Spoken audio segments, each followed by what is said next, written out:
Traditional and Alternative Healthcare Month. Bakit mahalagang pag-usapan po itong sangay na ito ng medisina?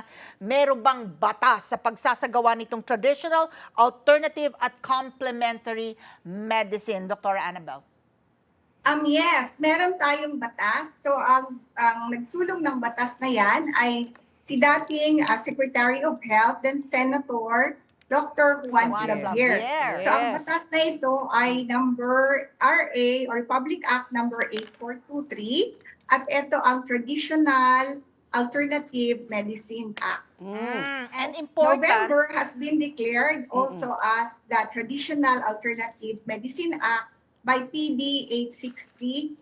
Galing naman ito kay Gloria Macapagal Arroyo. Okay. So ano yung mga doktora, yung mga uri ng mga alternative and complementary healthcare na kanina binabanggit na namin po ni Ali, no, na yung mga iba talaga may resistance sa drugs pero marami, I'm sure this is older, no, yung alternative medicine and complementary healthcare. So ano yung mga what are the types of this mga alternative healthcare po? Yes, I'd like to define first kung ano ibig sabihin ng traditional, alternative, complementary, at bago ngayon yung integrative medicine. So when we say traditional, it has been practiced for so many years already. Like dito sa atin, hilot, no? So yes. sa mga probinsya, maliliit pa lang tayo, parang yun na yung pinakaano nila. Pag naglagnat, hilot, Yun ang sagot. Oo. hilot. Oo. And then China, acupuncture. Yes. And in India, Ayurveda. So pag sinabi mong alternative medicine, ibig sabihin in place of. Yung ginagamit natin ngayon ay Western medicine or conventional medicine. Pag sinabing alternative, in place of yung ating conventional medicine. Pag complementary naman, ibig sabihin, you are still taking your conventional drugs or your medicines, complementary, additional, so that you will feel better. Yung integrative naman, pagsasama-sama nung traditional, alternative, complementary with your conventional medicine. Okay. I'm looking at ito, pag pinag-usapan natin ng traditional and alternative healthcare, no? Ano yan hindi lamang isang aspeto, kanina nga sinasabi ko kay Pat P, ang dami niyan under this umbrella, di ba? Hindi lamang yung mga supplements mo, na diet mo, what you take orally, no? Orally. Or topically. Oo. Andyan yung touch, di ba? Yung masahe, yung chiropractic. Pag sinabi po natin na magbigay po tayo ng mga halimbawa po ng pasok dito sa traditional and alternative healthcare po, Dr. Annabel. Okay. So meron tayong mga traditional alternative healthcare na systemic yung therapy. Like yung acupuncture.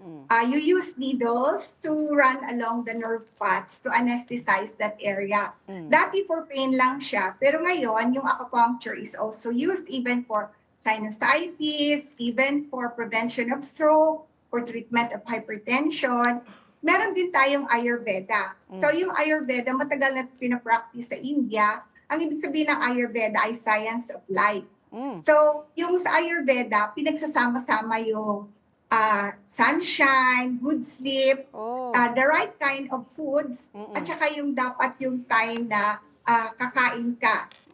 Siguro sila yung nagpauso ng nating after 6, no? Kasi pag sa gabi, hindi na sila kumakain ng marami. So, yun, Ayurveda, acupuncture, these are the biological systems based. And then what you mentioned earlier, yung mga manipulative techniques like chiropractic, no, manipulation of the spine, and then osteopathy, parang bone manipulation din, but the overall health is the concern.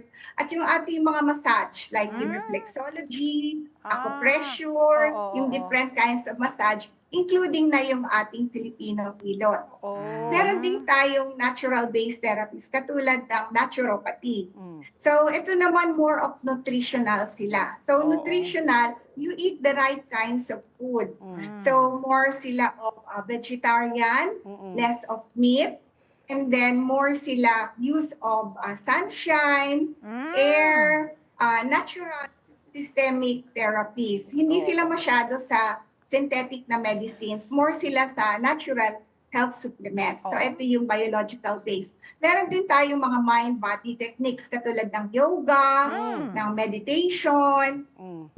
And then meron din tayong mga yung herbal medicine, aromatherapy is also part of traditional medicine. Oo. Yung pinapractice ng mga doctors natin, they're medical doctors, but at the same time, they practice also alternative complementary healthcare is homeopathy.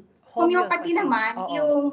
you detoxify. For example, ang dami-dami mo nang iniinom na gamot. Oo. So what they do is they take it out of your system, either by fasting, either by diet therapy, either by barium enema, either by colonics, yung Ayun. nilalagyan ng Labatiba. tubo para lumabas lahat, Oo, no? oo, Ng ano? oo. Then, Labatiba. coffee enema, yun din. And Oo. then, after na-detoxify, they will supplement your body naman with nutritional supplements. Oo. Para when you are sick, your body will fight naturally against the Oo. sickness. The or body Oo. can heal itself. Self, Kasi nga people oo. say that. Yes. Oo, oo, Meron oo. kang may Yun. kapasidad yung Yeah. katawan mo to heal Oo. itself. So, Doktora, what is interesting for me, no, itong ang alternative medicine, yung mga herbs na ginagamit natin sa Pilipinas, nako, yung mga ninuno natin, di ba, tawa-tawa, malagundi, yung mga ganon.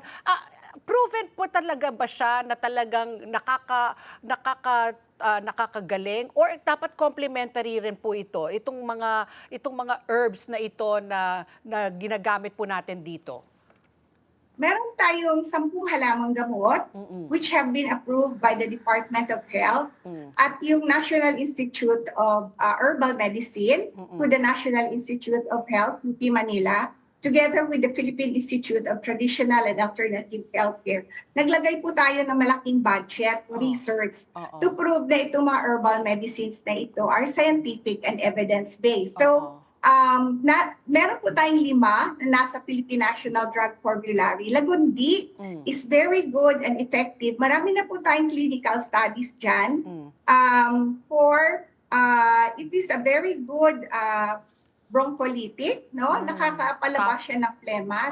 Broncholytic, then magagamit mo rin siya for asthma. Then meron din tayong sambong.